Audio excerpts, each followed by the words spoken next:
लेकिन प्रोग्राम का आगाज आज एक बार फिर जम्मू कश्मीर और बिलखुसूस शुमाल मशरकी इलाकों में हिंदुस्तान के अंदर सर्दी की शिद्दत बढ़ती जा रही है और परेशानियां भी, क्योंकि मामूलात जिंदगी मुख्तलिफ इलाकों के अंदर मुतासिर हुए हैं। शुमाली भारत में सर्दी की शदीद लहर जारी है और वादी में चिले कलान के दौरान एक बार फिर बर्फबारी का इम्कान भी लगाया जा रहा है। महकमे मौसमियात की 6 रोजा ताज़ा एडवाइजरी भी जारी हुई है और 19 से 21 जनवरी तक हल्की बर्फबारी का इम्कान लगाया जा रहा है। मैदानी और बालाई इलाकों के अंदर 19 से 24 तारीख तक लगातार बर्फबारी हो सकती है और ये 6 रोजा एडवाइजरी जो है ये जारी कर दी गई है। और यहां पर यह भी बताया जा रहा है कि जहां बालाई इलाकों के अंदर बर्फबारी हो सकती है, ऊपर मैदानी इलाकों में भी बर्फबारी का असर जो है वो देखने को मिल सकता है। ताहम दर्जे हरारत की जहां तक हम बात करें तो शुमाल रियासतों के अंदर यानी दिल्ली, पंजाब, चंडीगढ़, यूपी तक जब आप देखेंगे तो सर्दी की शदीद लहर जो है वो आपको देखने को मिलेगी।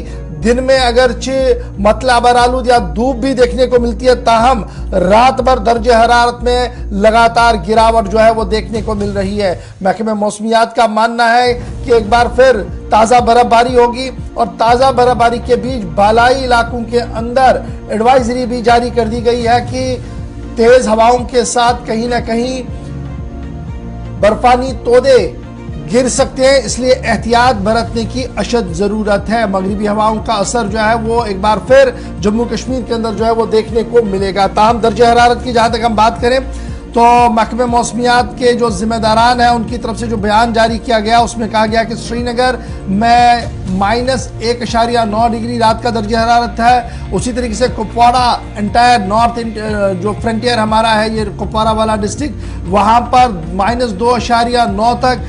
गुलमर्ग और पहलगाम भी सत्तरीन इलाकों में जो है वो ले लिया गया है। तो इस तरीके से एक बार फिर एडवाइजरी जारी कर दी गई है। ताहम मौसम साजगार है। श्रीनगर जम्मू कौमी शहरा पर गाड़ियों की आवाजाही जारी है। कल तकरीबन 1-2 घंटे के ताखीर के बाद गाड़ियों की रवानगी को यकीनी बनाया गया था।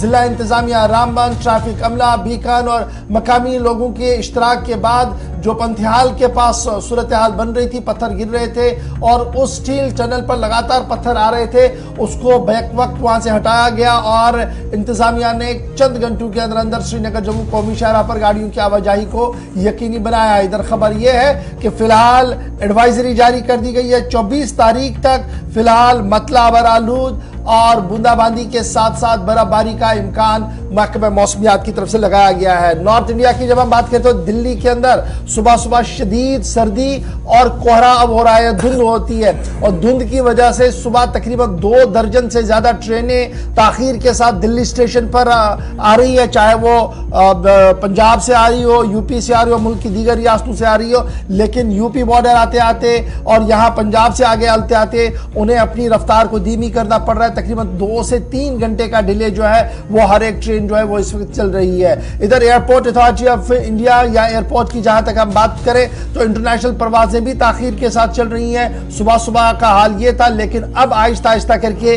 विजिबिलिटी इंप्रूव हुई और माना जा रहा है कि अब सूरत हाल बेहतर हो रही है और आहिस्ता आहिस्ता करके मामूल जो एयरपोर्ट का है वो भी रिस्टोर हो गया है।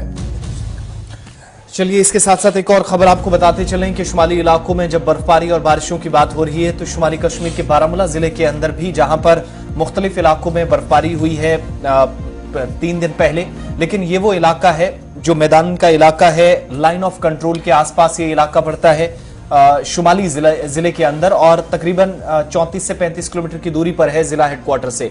लेकिन पिछले दिनों जब बर्फबारी हुई थी, मजीद अब बर्फबारी के लिए तैयारियां हो रही हैं, पेशनगोई भी महकमा मौसमियात के हमारे सामने है।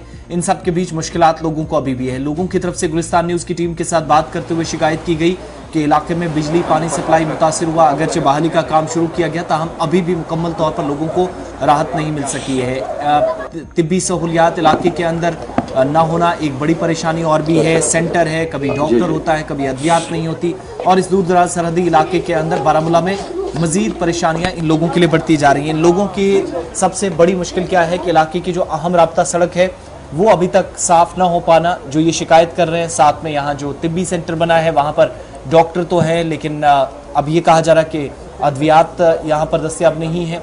अगर अद्वियात हो तो कभी फिर डॉक्टर का ताकीद से आना।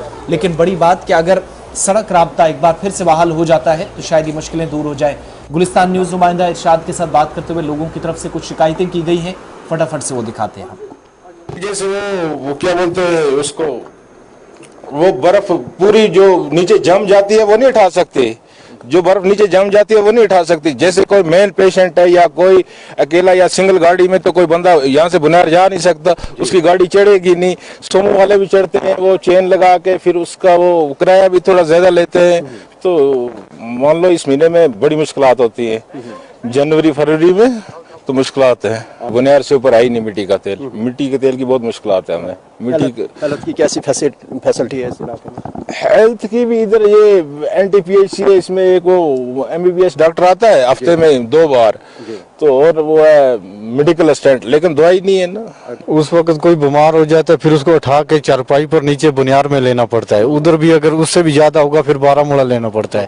फौज एडमिनिस्ट्रेशन से पहले फौज मदद करती है इधर। हाँ सर, तो क्या के माध्यम से हमारी ये अपील रहेगी कि एडमिनिस्ट्रेशन तक ये बात हमारी पहुंचे ताकि हमारी भी कोई थोड़ी बहुत मदद हो सके एडमिनिस्ट्रेशन से।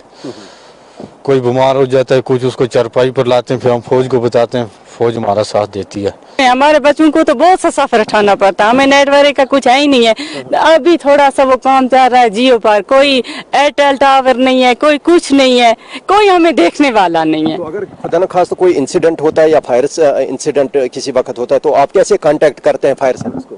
बहुत ही मुश्किल है, बहुत ही मुश्किल है हमारे लिए। जब हमें नेटवर्क ही नहीं तो हम क्या करेंगे? नेटवर्क आज आपको पता है कितनी परेशानियों से इंसान दूर हो सकता है, कभी फोन करता है, कभी कुछ करता है। बच्चों को पढ़ाई में हमें वो कुछ नहीं है। BS सेंटर, इसमें एक नर्स, एक कंपाउंडर और कोई MBBS डॉक्टर आता है हफ्ते में 2 बार। हमारी मांग ये है कि स्टाफ डेली नहीं आता है? वो आता ही है नर्स, मगर उनसे क्या होता है? कंपाउंडर क्या करेंगे? MBBS डॉक्टर अगर इधर कंटिन्यू आएगा तो हमारी बहुत सी सहूलियत हो जाएगी। जो बहुत से पीछे इलाके हैं हमें, वो बेचारे दर बदर हो जाते हैं, दर दर की ठोकरें खाते हैं। तो उनको कैसे बुनियादी मसाइल से 2-4 अवाम और फरियाद हुकूमत के सामने कि जनाब बर्फ भी हटाई जाए और बुनियादी सहूलियात से लैस